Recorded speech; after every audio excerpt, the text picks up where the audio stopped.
Good morning, good morning, good morning. How are Good you? morning, everyone. We are we are live. Ian, I know you've literally just jumped Literally straight. something. We, we are live on LinkedIn. Please do not swear, Ian. So morning, Ian. So for those that don't know, we normally do this bit off camera, but we're live. So Ian, how's your week been? Let's just sort of check in with how Ian's doing. Do you know it's really funny? So, since I've moved out of teaching into the third sector, working with schools, the Yeah. rhythm is completely different. So, whereas in schools, December is just absolute chaos, isn't it? Yeah. My December is very, very quiet, and I can't wait. Whereas my November is chaos because everyone's trying Yeah. to get in the work now before Christmas concert madness takes over. So, it's Yeah. been very busy, but very good. But I can't complain. Good. I like being busy. It keeps me out of trouble. Yeah, of course, of course. And where are you joining from? Just where's you're in Wales, right? Yes, in Cardiff. In So Cardiff. I've been in Cardiff, yeah, all and in South Wales all my life. From a Yeah. little town called Bridgend, my mum would not let me move further away. She's the typical Welsh mum. She's like, you can move away, but you can go 20 minutes down the road. That's where you're Oh, allowed to go. Yeah. that's very sweet. That's very sweet. But yeah, I'm so glad that you managed to sort of like find us in the tech. I know it's a little bit different, the behind the scenes thing to going live on LinkedIn. Unfortunately, it's not as straightforward as going live on Instagram or Facebook or something. You know, for this one, you actually have to go through a streaming Oh, platform. So it's yeah, all good learning. It's my first, and I am a LinkedIn live virgin. This is my first one, so it's very, very amazing. exciting. Well, so many jokes, so little time. Especially for this time in the morning. I haven't had enough Yeah. coffee yet, so yeah. Yeah, of course. But good morning to anybody that's joining us. I've got the amazing Ian Timbrell from It's More Than Flags and Rainbows. Well, actually, your book's called It's More Than Flags and Rainbows, from the organisation More Than Flags and Rainbows. So if you are joining us this morning on a relatively mild morning, I want to say, a little bit windy, but it's relatively mild. Please do say good morning in the chat. Let us know what you're up to, where you're joining from, and if you've got any specific questions for Ian as well, because we will be talking about the broad, the broad topic of kind of, removing the barriers and how we engage across the LGBTQ plus community. So we'll be talking about the broad topic and also specific around educating children. Good morning, Junior. Ian's looking slightly confused at the comment there. So Junior affectionately calls me Oprah, which I'm going to take like 24/7. I'll take that. Good There's morning, worse Oprah people to and be friends. called. Maybe that's what we need to call this, Junior. Oprah and But friends. You have to give stuff away then, don't you? And one for you, and yeah, one for yeah, you. yeah. You get it. Yeah. What am I gonna Yeah, give away? I don't yeah. know. Junior, Okay. give me some ideas. What am I gonna give? But happy Friday, Junior. Hope you've had a really good week. So Ian, for your information, Junior is usually one of the first actually on here to pop up and say good morning. But Junior heads up an employee network at NatWest, and he's the global multicultural lead, global multicultural co-chair. But he used to chair the Rainbow Network as well. So yeah, perfect. Yes. Thank you, Junior, for joining us. Always great to see you. And yeah, so I have got with me the incredible Ian Timbrell from More Than Flags and Rainbows.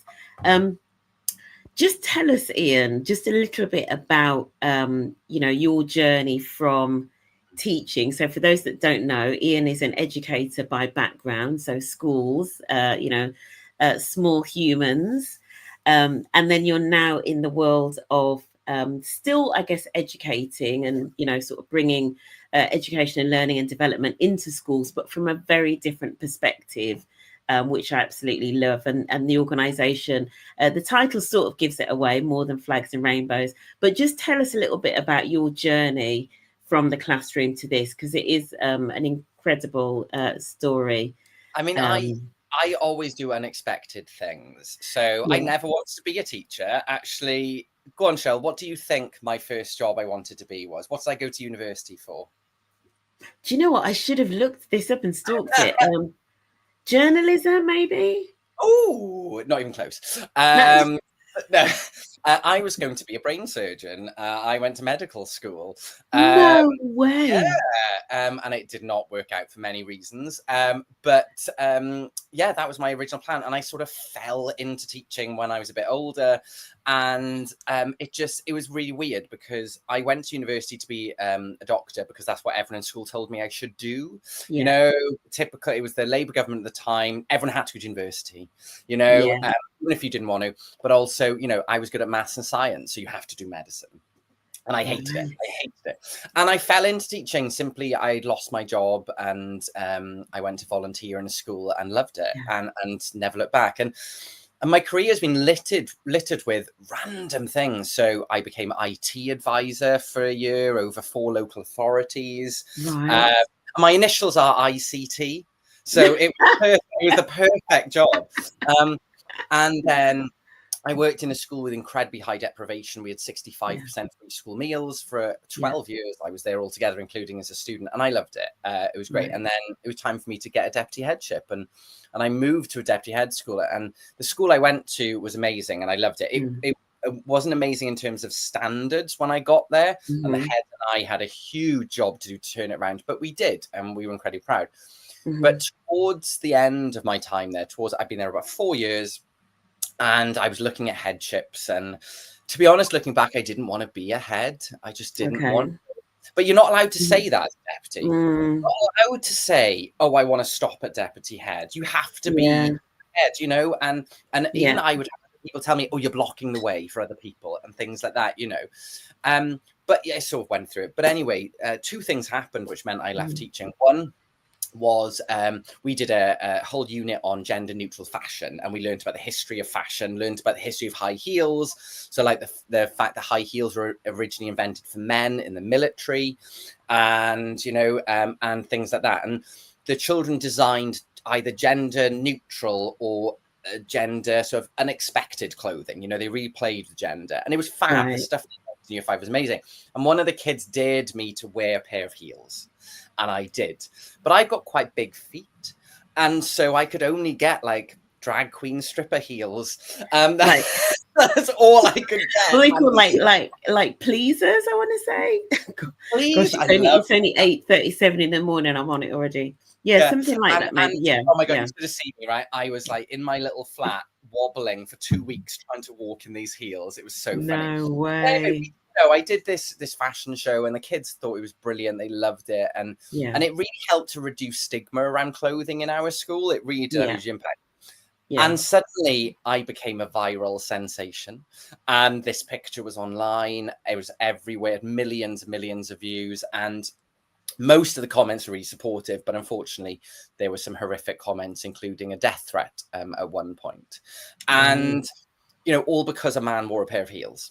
You know, and the worst thing about it was nothing from our community was amazing. They were so supportive. It was all from external. But the local authority I worked for just didn't know what to do, and they put it all on me to fix. And I'm a bit like, hang on a minute, you're supposed to be looking after my well-being, not the other way around. So that happened. We got over it. It was fine. The internet moved on to something else. I did have the reputation as the teacher in heels, and there is a chapter in the book called "The Teacher in Heels." But then about a couple of months later, I had a pupil refuse to come to school because I was gay. And I'm not like in school. I wasn't, you know, dancing in the corridor with pride flags or anything like that. You know, I simply, at the beginning of the year, I introduced a photo of my family, and we're like, this is my son, and we are his 2 dads. That's it, you know? And again, the support that we tried to find was dreadful. It just wasn't there. And we got training from a very well-known LGBT charity, and honest to God, it was the worst training I've ever had. That charity no longer works in schools, which I spoke to the CEO of the charity not long ago, and I'm very glad, because it was delivered by non-educators. And I just thought, you know what? No one's doing this work certainly in South Wales. And I was like, so I'm going to. And I put a letter into my governing body to have a sabbatical, went on a 6-month sabbatical and never went back. And now we're a incorporated community interest company, a not-for-profit with 2 members of staff incoming next year. So it's been a roller coaster of unexpected things. And here you are now. Yes. And now, literally, I laugh about one of the cornerstones of my training, right, is, look, gay people, for example, just want to get on with their lives. They don't want to talk about it all day. And I have literally made a career out of talking about being gay. I'm just the irony in that statement when I train. Yeah. You're living up to the stereotype. With also painted nails. And yeah, absolutely. Love it. Do you know what I was going to say about the nails? It looks a bit like a duck egg blue, but is it something else? It is. It's like, yeah, it is very expensive. £1 from Claire's Accessories. Or it actually looks a bit like there's like a Farrow and Ball color, I want to say, called French grey or something. Right, can we delete the last comment? I didn't get it from Claire Accessories. This is Farrell and Ball. It's very expensive. Absolutely. Yeah, amazing. I'm going to dive back into the comments, just see who we've got on. We've got on Andrea. Good morning, Andrea. Andrea is a former network leader. I don't know whether you're still leading a network, Andrea, in your new place. I'd love to know. Let me know. Junior has put here, the fact that Cheryl knows what pleasers are has sent me. Yeah. I have never heard that phrase. Literally, when we finish, I'm going to be Googling pleasers. I mean, I'm not going to do it on my work laptop. I'll do my personal one, just just in case. For people who are just joining, they're probably going, "What on earth is going on?" Yeah. What is this? Like, is this LinkedIn? Like, this professional social media platform? Good morning, Natasha. How are you doing? Natasha is also we've got a few network chairs on this morning. Natasha is network co-chair for I can't remember the name. I cannot remember. Prism at the Co-op group. So at Co-op PLC, as in like the shops Co-op. Amazing, lovely to see you, Natasha. Nat, actually, as she prefers to be called, and then Emma Claire as well. Love the nail color; it's subtle but lovely. Yeah, absolutely incredible. So, a few fans on it already. Let's get into it. We could just sit and talk about pleasers and nail polish, right? But we won't do that. So you talked about, obviously, big part of your journey in terms of why you're doing the work that you're doing is the experience that you had in terms of, quite a horrendous experience at some points as well. One of the things that we talked about when we were like prepping for this call, I was sort of like reflecting as somebody that's, I guess older than you are. I've seen things sort of, and I when I grew up, Section 28 was in play, right? So I grew up, early 70s. And so I've seen that, but then I've seen things get better and there'd be more acceptance. But it feels like now things have gotten worse again. So what, do you agree with that, first of all? Why do you think that is? What changes have you seen, in schools and beyond?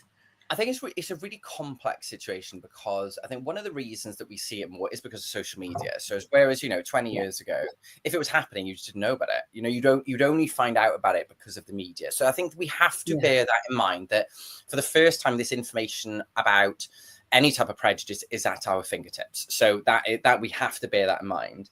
But I think that what we're seeing is almost the return of the more extreme views, which for a long time you just wouldn't say. And one of the reasons we're seeing that is because politicians are saying it. There is a certain select number of politicians who are saying things, who, and I'm not going to name them on here, but say things because they want to provoke reaction. But what that does then is it gives everyone else the permission to say these horrific things. The lies that are spread about LGBT people, particularly about trans people. But and I think that's what we're seeing is the extremists. I don't think it's more people. I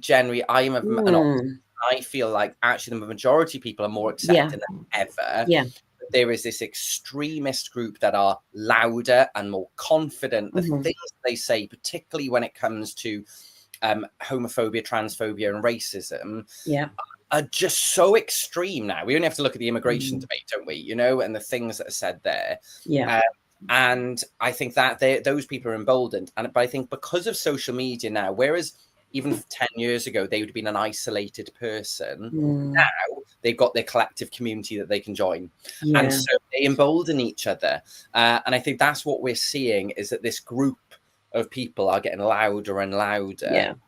But I am an optimist, and I do, you know, I go into hundreds and hundreds of schools, and it is most kids just, they might say silly things they don't really think through, but actually the vast majority don't want to be hurtful. They don't want to be nasty. They don't want to be homophobic or transphobic.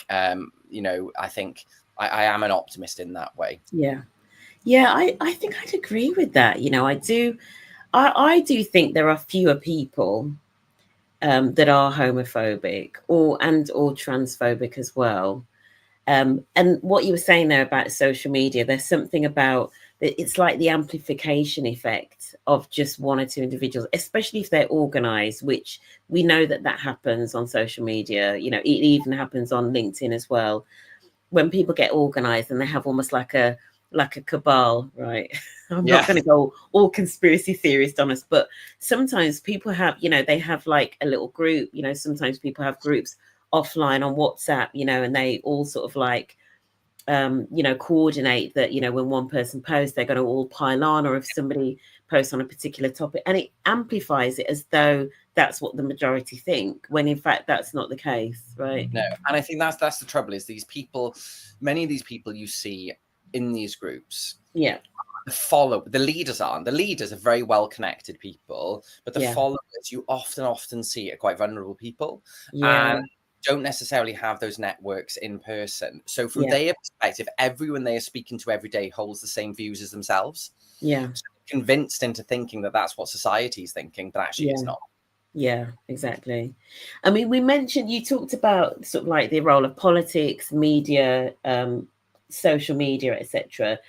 I guess which of those, how do you think things have changed? So if I look back to like when I was younger, I would say that the media played a massive role, you know, the typical rags, but actually all of them were, you know, it was always a big deal about like outing a celebrity, or you know what I mean? Like it was like huge. But do you almost think that like social media and or politics has taken over the role of the media in almost like the stigmatization?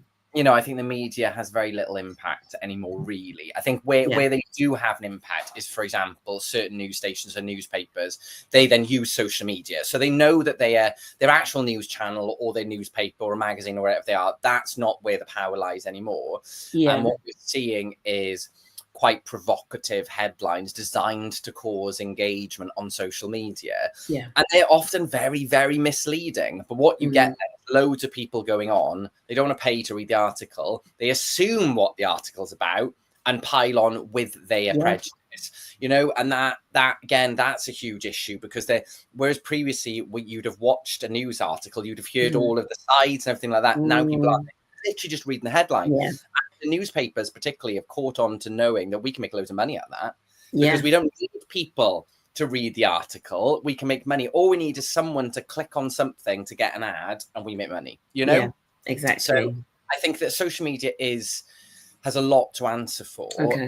You know, I think if I had the solution, I think I'd be a billionaire. And I think the cat is out of the bag. I think that's the trouble, is we can't put it back in now. So we have to work out as a society, how do we educate young people to see through all of that nonsense?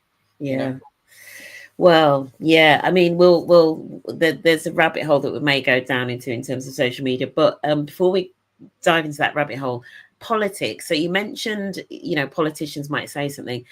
I mean, we have seen, I think it's fair to say, and not just in the UK, if we think about in the US, what was his name? DeSantis.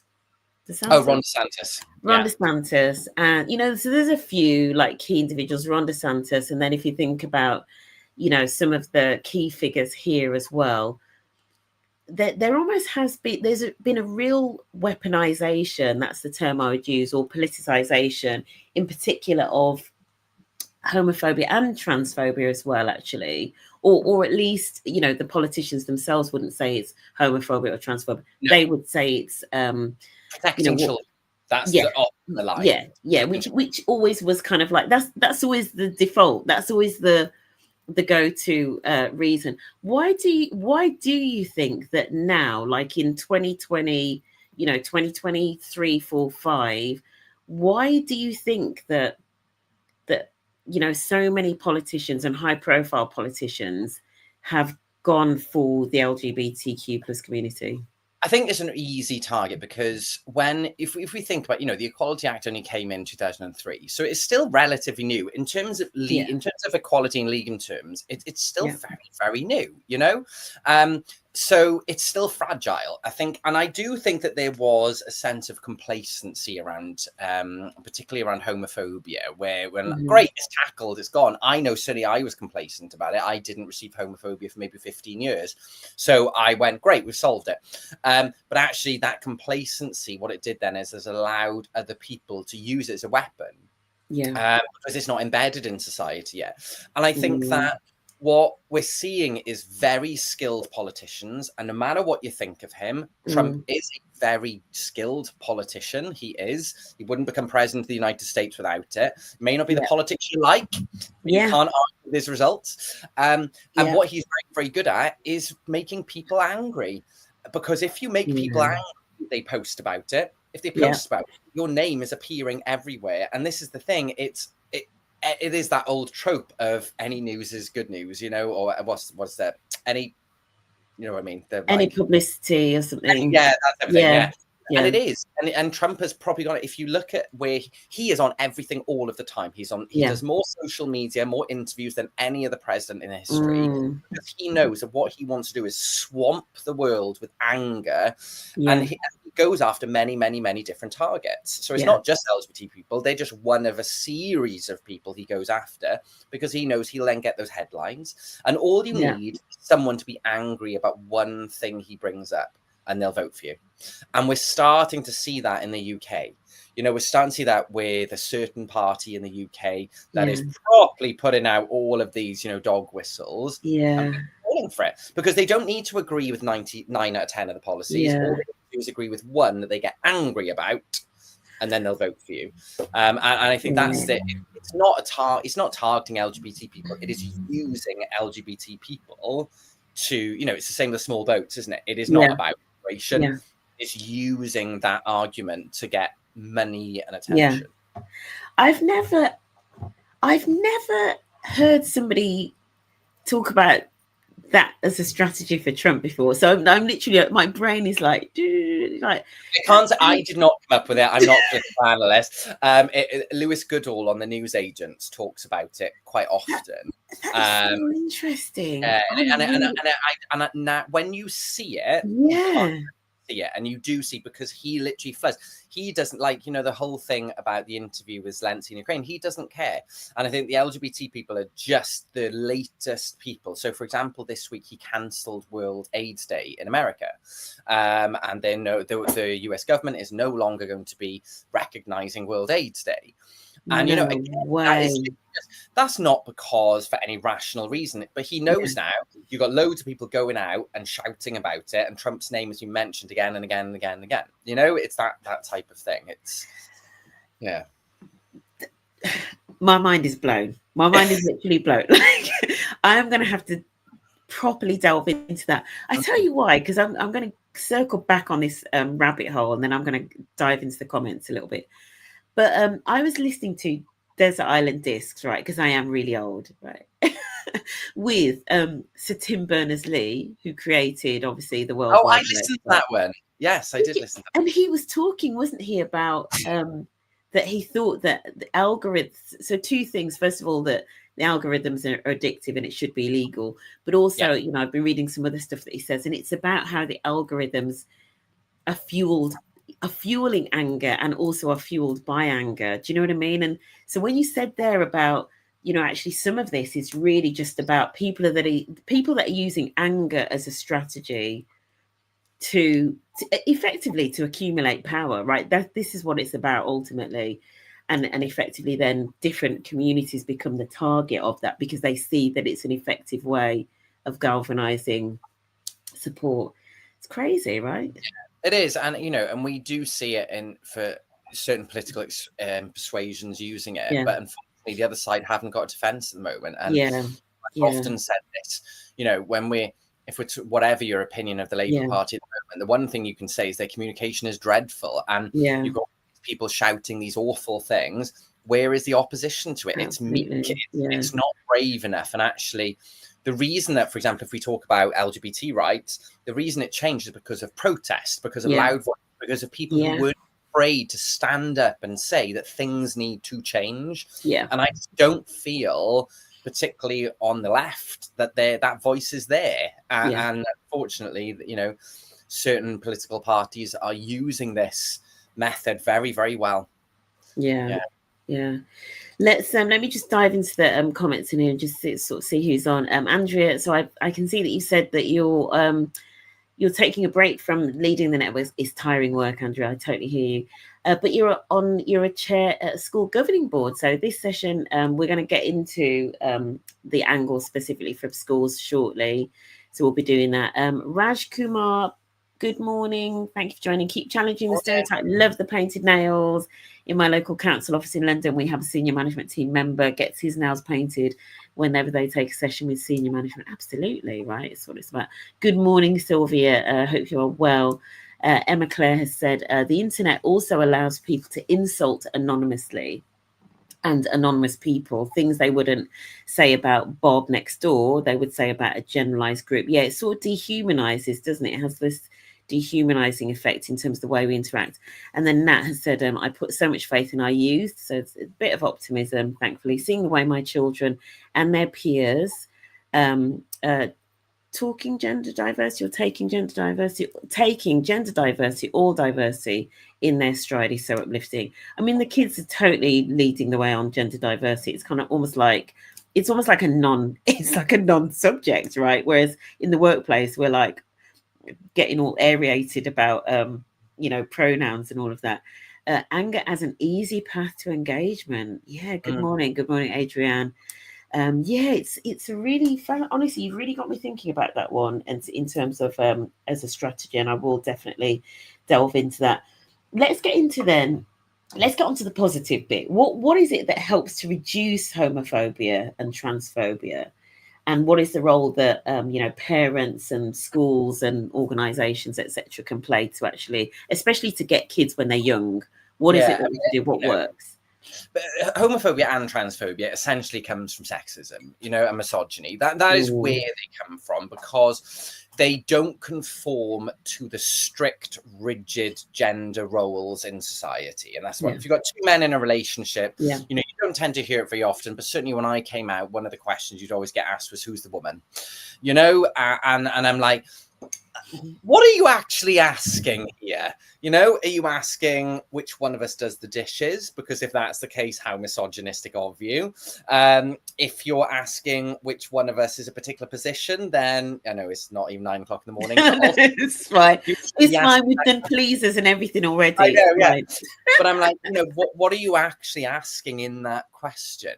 But that's where it all comes from, and particularly because often LGBT people, because they take more time to navigate their identity, often become more confident with their identity. I only saw an interview with Piers Morgan recently where it was talking about crying and was like, God, no woman wants a man who can cry. And you're like, his sort of view of masculinity, he expected everyone else to have exactly the same view. And actually the view I take is that's fine to have as your view of masculinity, is if that's how you view it, but that doesn't mean I have to agree the same. And for example, like painting my nails, like Inga, is hilarious because I started doing it when I was 40. It's the most lame midlife crisis ever, right? But you wouldn't believe, I was in a conference a couple of months ago with talking to a head teacher, my hands behind my back. And I literally went like that. I'd rainbow colored nails because it was Pride Month, and he stopped talking mid-sentence when he saw my nails and walked away. No. And I was like, I'd never experienced anything like that in my life.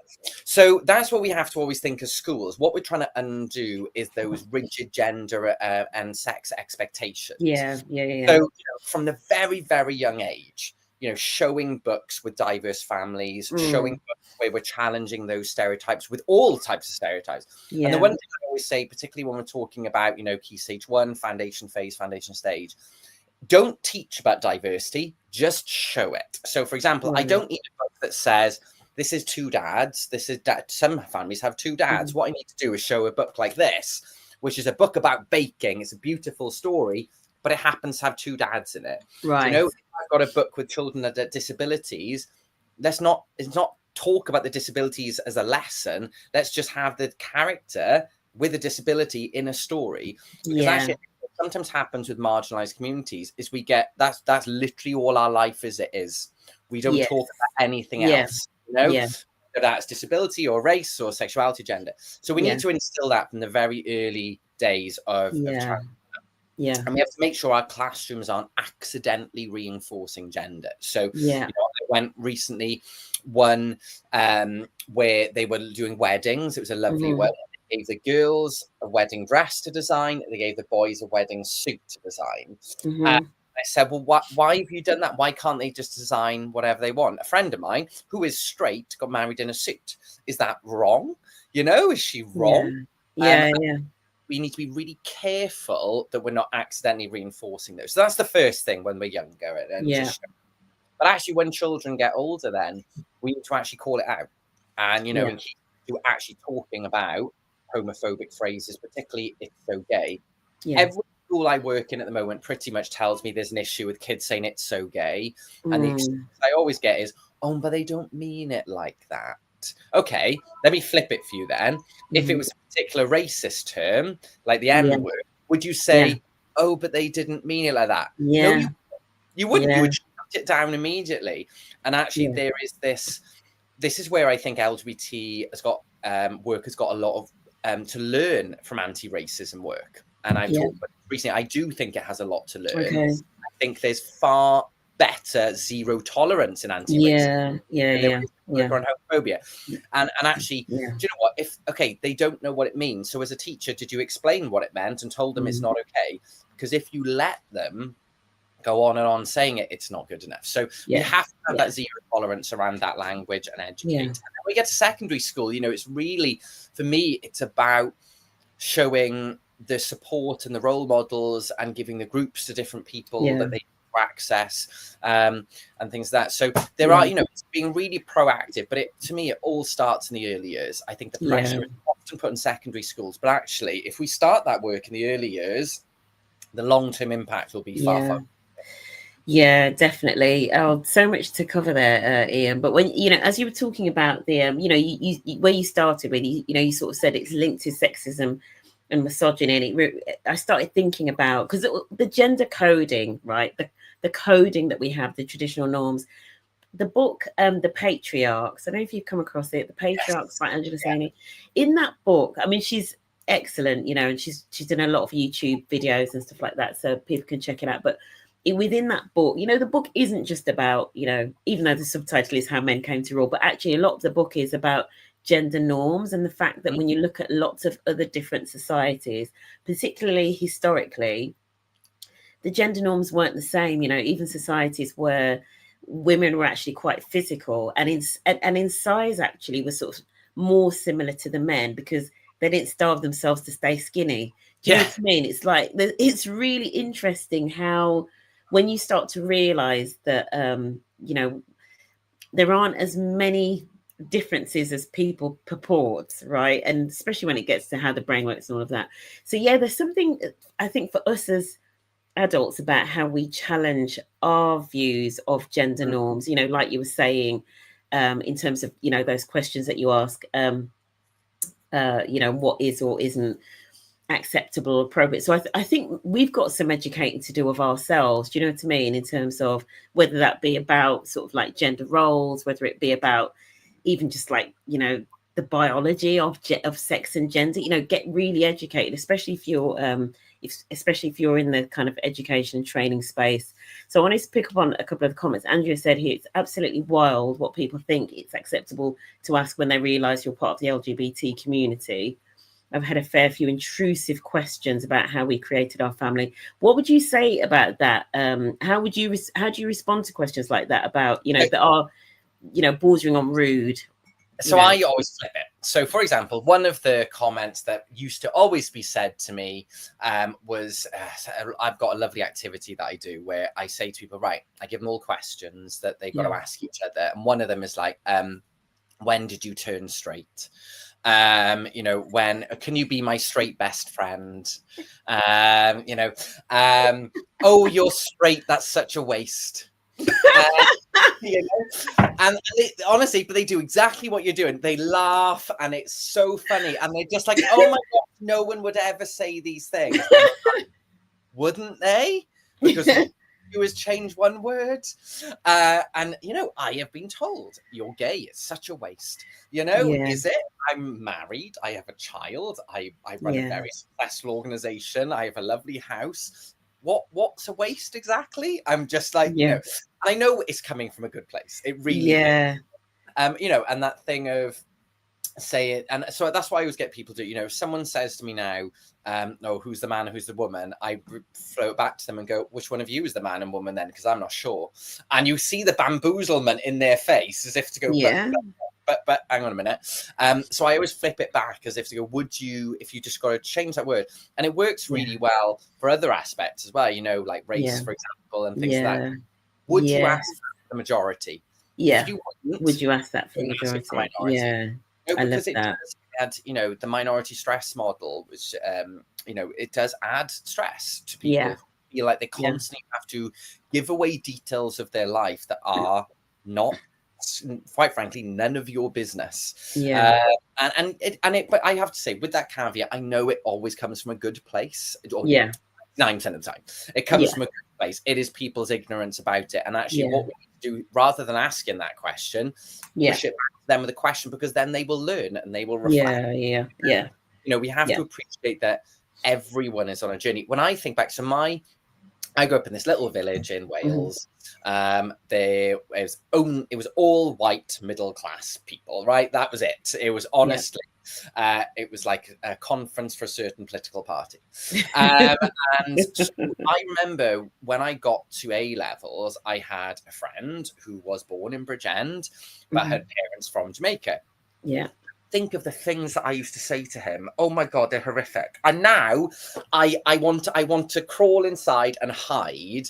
And he was really good at just not answering the question, just flipping it back to me about why was I asking that question in the first place. And it was really educational for me, as if to go, oh God, actually, that's not okay to ask. But it always, the questions I always asked came from a good place. And I think sometimes we have to understand the difference between someone who's been deliberately prejudiced and someone who is just asking questions because they haven't really thought it through. You know, and that's that intent, you know. Honestly, I do. I still cringe. Like 30 years later, I just go, "Oh my God, I can't believe you said those things." You know. And it links to, you know, I know we were talking about this when we had like our initial conversation. It links to, you know, we're all on a journey, right? We're all the time. We're always learning. We're always developing, and so there is an element, as you say, you know, nine times out of 10, and we're going to get into Junior's comment. 9 times out of 10. It's coming from a positive intent, you know, and there is that saying, assume positive intent. So 9 times out of 10, we can give people a bit of grace and have that conversation, and hopefully that then sort of nips it in the bud. And hopefully, you know, then when we potentially make a mistake or a little bit clumsy with our words, somebody gives us that same grace, right? Yeah, and I think that's, you know, when we're talking about homophobia in schools, you know, and that's why I would say to teachers, is the first time you hear it, assume positive intent, educate them on why it's wrong. But after that, there is zero excuse. And the problem, what we see in schools, particularly with homophobia, is they have their second chance, then they have their third chance, then they have their fourth chance, and it doesn't escalate. And then they wonder why it doesn't stop.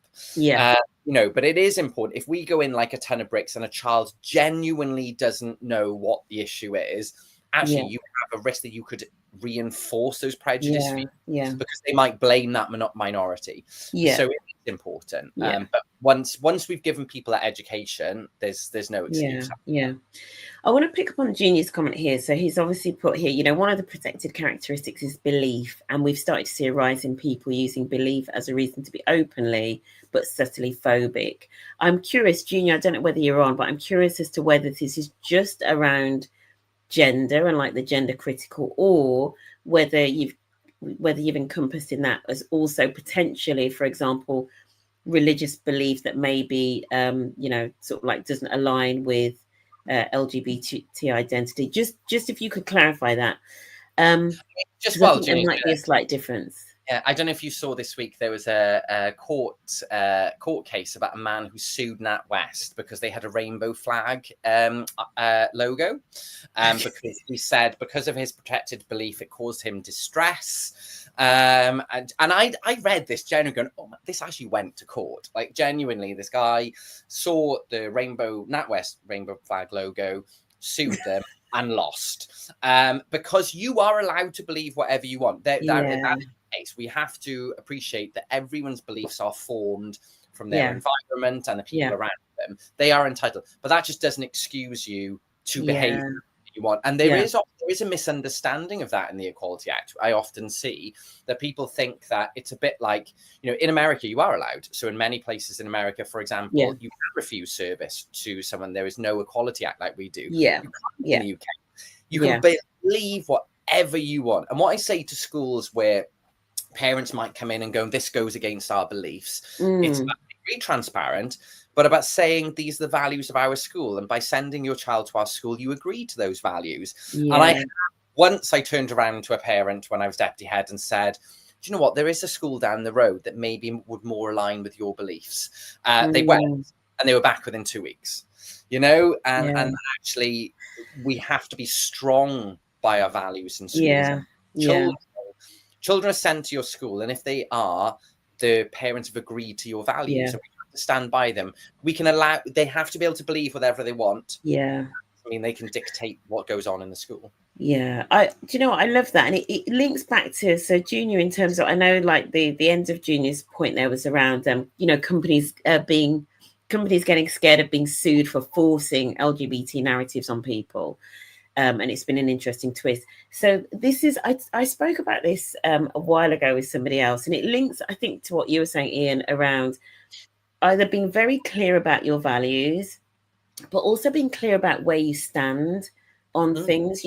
Companies can pull together, for example, a position statement that says, this is what we're about. Like when it comes to this topic, this is where we're about, especially if it's something that, has come up or keeps coming up, or somebody's got, just be really crystal clear. And then if people want to happy, to work within that organization, etc., they can do. If they don't, they can, there's the door sort of thing. Do you know what I mean? So, but there is and the reason I asked Junior about the gender critical thing, I think there is a different conversation, I think, to be had around how to handle the gender critical beliefs and that whole topic. Maybe I need to do a LinkedIn Live literally just about that. Any volunteers, please see me after class. We've got lots of offshoots. We've already got the nails one. Yeah. We've got the politics. Yeah. See me after class if anybody's volunteering to so Junior said here it started with trans folks, but it's spreading. They're going for the easy targets first, and there are more women involved in this than you think, which is ironic. I'm not surprised by that, actually, Junior, that there are more women, because there's been such a coordinated campaign around this. That's the only way that I'm gonna say it right. We haven't even really got long enough to do the whole gender critical thing, but there's been such a coordinated campaign, and then the politicization of it, that there's almost now the populist narrative, right? The mainstream narrative is bending a certain way. That's the only way I can describe it in the limited time that we've got. But I need to get somebody on here, and we'll really delve into the gender critical debate. And it was one thing that was interesting, when I wrote my book, it was one thing. Originally, I had a whole section about gender critical views. It was really interesting. My publisher and I went back and forth. So my book is about a step-by-step guide to creating an inclusive school space. Yeah. And it was really interesting. We went back and forth. And actually, in the end, we took it out because we said, while people need to know what gender critical views are, who are we writing it for? Because the people, if you are gender critical, this probably is not the book for you. You know, and actually it could be potentially inviting in unwarranted criticism, you know, and that actually why I decided in the end I had to really go back to thinking about who am I writing this book for, and actually that's why I decided to take that out in the end.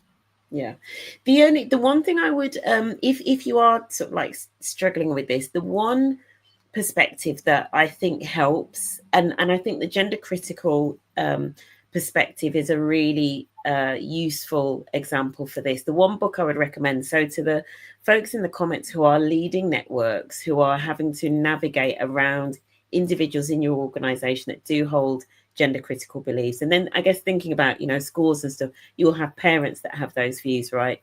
So the one book that I find useful in getting my head around some of this, if just parking the facts for the moment, right, that go into these arguments, there's a really great book, and if anybody knows me, they know it's one of my favorite books. It's called The Righteous Mind: Why Good People Are Divided by Politics and Religion, right? But it goes into this concept that's called moral foundation theory, and it explains how there are many beliefs and values that are based on morals. And these are morals. These are things like, some of it have like religious foundations. Some of it is about, you know, patriotism, loyalty to the flag, sanctity. There's all, you know, and basically what the book basically says is when people have set morals, it's very difficult actually to rationalize them out into different arguments. Do you know what I mean? It's a really, really difficult area. And I think that is a really useful framework that I would recommend. I mean, if you are leading an LGBTQ plus network, I would really recommend that book, because it gives some really practical examples of sometimes how people hold on to certain views and they can't even necessarily explain why they hold that view.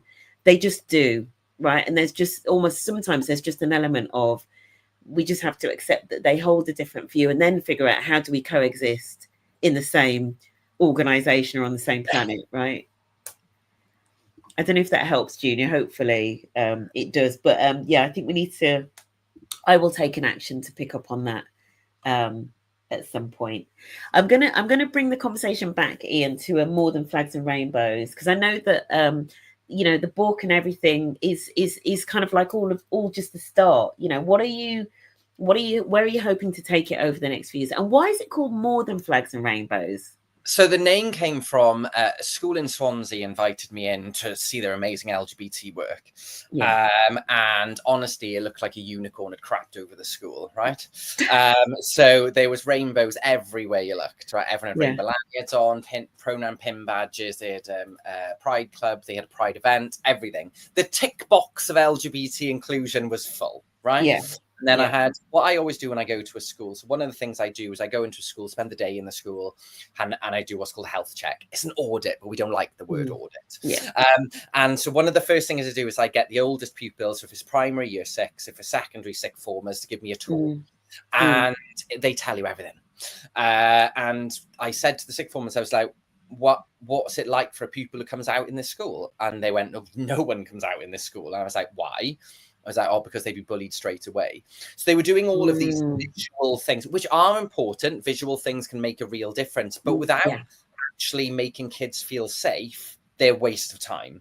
And actually, rather than changing their culture, which that's what needed to change, they were doing all the surface level stuff. And at that time when I did that, I was a freelancer, so I was just my own name, you know, and that's where the idea of More Than Flags and Rainbows came from, because I had seen many, and LGBT organizations are very, very guilty of doing this, of saying this is your starting point, is to get lanyards or put flags up. And I'm like, no, that's the last step. The first step is like staff understanding, is policies, is looking at the culture, looking at your curriculum, all that background stuff. So that actually we can say, this is why we're putting the flags up, because we are an inclusive space. Otherwise, it's almost fraudulent if you just put the flags up. Or there's no these companies that just change their logo to rainbows for Pride Month, but actually don't do anything for their LGBT staff. So it is. I'm not saying that you shouldn't have flags and rainbows, but it's much, much more than that. Yeah, absolutely. Yeah. No, it's, and I'm sure, you know, a lot of people in the comments would agree with that as well. Yeah, it's a lot more than it. Well, it is, you know, it's what the book, it's what it says on the tin. It's a And in terms of over the next few years, because I spotted something, you were hiring and stuff, right? So what are you? Where is this going oh to? my gosh, It's turning into like. Oh, so I have ADHD, right? And I like a new project. But no, I'm going with what people tell me they need. That's what's happening with this organization. I set it up so I have 2 volunteer directors, and we've got a pool of about 10 other volunteers that help. I always said that this isn't about me and what I think we want, because I haven't been in the classroom for 3.5 years, so I have to bear that in mind. I have to think, actually, so one of the things that came up in our very, very early days was the biggest issue they had was parents' understanding of bullying. So, I applied for a grant, and we've produced these leaflets that are freely available on our website that what to do if your child's been bullied, and they're written with schools, so they're all about how to, because that we've had thousands of downloads of them, and if anyone wants them, send me a message, I can send some copies to you. Amazing. But so it's going with that. And then the next thing that sort of happened was, and this is where the health check came from, actually, lots of schools said, we don't want you to come in and do training and just go. We want you to come in and do work with us so we can do it ourselves, and I think that's where that came from.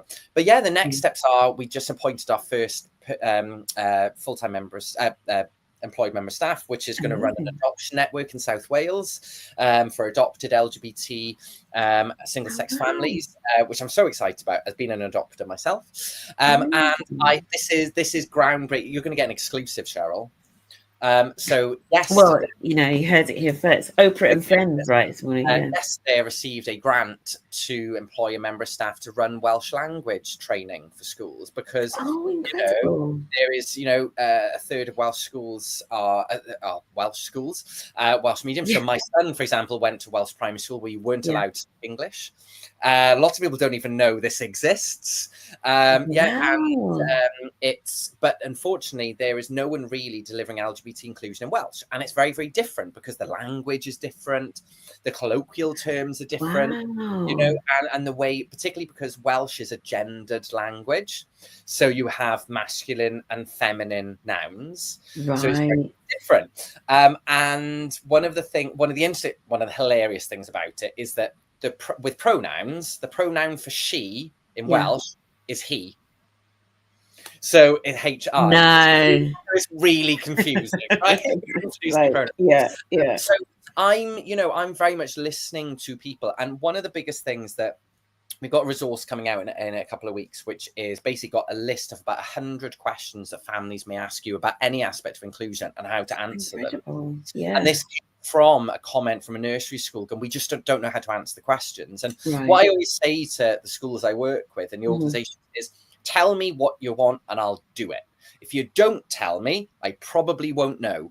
So, it's that constant engagement and listening to schools. And I think I go into schools all the time and say, you have to listen to your community. You have to listen to your children. So it would be really hypocritical of me if I didn't listen to what schools needed, if I just sat on my high horse and made what I thought needed. Exactly. But I think, that's why we've been really successful, because the schools are telling us what they need and want, and we're it for them, because we have the time, and sometimes we have access to the funds. So I don't know where I'm going to be in a year. I really don't know. Whatever the need is. I'll have, my eventual aim is that I shut More Than Flags and Rainbows down. That is, if we do this work well enough, shut it down. I'll have to get another job then. God knows what that'll be. But I just am going with what people tell us they need. For me, that's the most important thing, and I think that's what politicians aren't doing.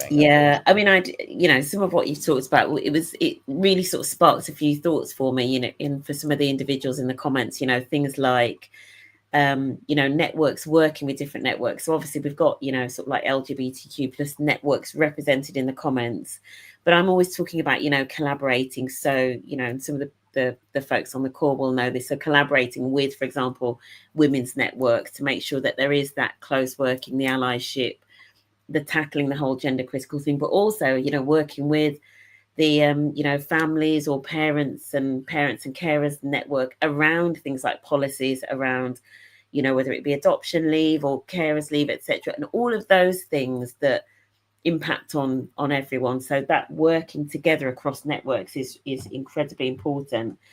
We're going to wrap up with our final question. If for everybody that's watching, or anybody that's watching this, whether it's live or on the replay, could do just one thing this year to make the LGBTQ plus community safer, what would it be? Oh God, that's a question, Cheryl. I got to pick one thing. One thing. I think for me, it would be to stand up to your values. It would be to actually develop your confidence enough to turn around and say to someone, no, these are our values. This is what we're going to do, whatever, and not buckle to pressure from any pressure groups. Because if you feel that actually, you know, if you want to be a real ally, you cannot just give up when times get tough. You have to be there no matter what. And that's what I think I would ask, and just stand by your work, whether that means going to a Pride event or running a Pride network. It doesn't matter, or even just wearing a pin. It doesn't matter what it is, but just, you know, stand by your values and don't give up. Your values. Times potentially in a couple of years' time could get very tough. Yeah, love that. Nat, I love this. You've got a high. How is it pronounced? How did you pronounce it? So that's basically she, her. Okay, badge that you wear when you're at the Iris Prize Film Festival. I love a film festival. Amazing. Yes, and these are our pronoun badges. So we've got A is they, them, and then you've got A, there is he, him. So amazing. And if anyone is a Welsh speaker, I also English speaking ones, I can send you a link. Where's the best place for people to connect with you to find out more about what you do and potentially, you know, get you to come in and help with anything they're doing? Yeah, so our website is www.morethanflagsandrainbows.com, or just Google More Than Flags and Rainbows. And on there, you'll find information from schools and businesses about the training and workshops we do. You'll find free resources for that. You'll also find our family section, which has got our anti-bullying resources and links to our adoption network. And you'll also find our shop, which has got ally badges, pronoun badges, Christmas jumpers for the first time. So Patricia's bet 100% of the profits go back into making anti-bullying resources for schools. So if you're looking for stocking fillers, or you've got an LGBT person in your life who'd like something lovely, so there's some, actually our most popular ones. We've got t-shirts with a planet with a trans flag and a planet with a rainbow flag on. And the school I work with just down the road, they've just bought them for all their staff, and they're all wearing them. They wear them as their uniform. So lovely. Nice. So but if anyone, please reach out to me on LinkedIn. We do training for organizations, particularly those young people. But I've thoroughly enjoyed this. Thank you, Cheryl. Oh, likewise. Thank you. And thank you, everybody that's been in the comments, honestly, especially if you've been with us literally since the start. You know, thank you so much for being with us for nearly an hour. This is probably the second longest ever one of these that I've done, Ian. And, you know, credit to you, because it was just and we didn't even get deep into some of the most important topics, such as nails. You know, exactly. That's part two. Thank you so much, honestly, for joining us, everybody, for nearly an hour. And if you're watching on the replay, thank you so much for taking 58 minutes out of your day to watch us. We're gonna get out of here because people have got things to do, right? But we'll see you all soon. Ian, thank you so much for joining us this Friday morning. Everybody, have an amazing, fantastic weekend. Take care, folks.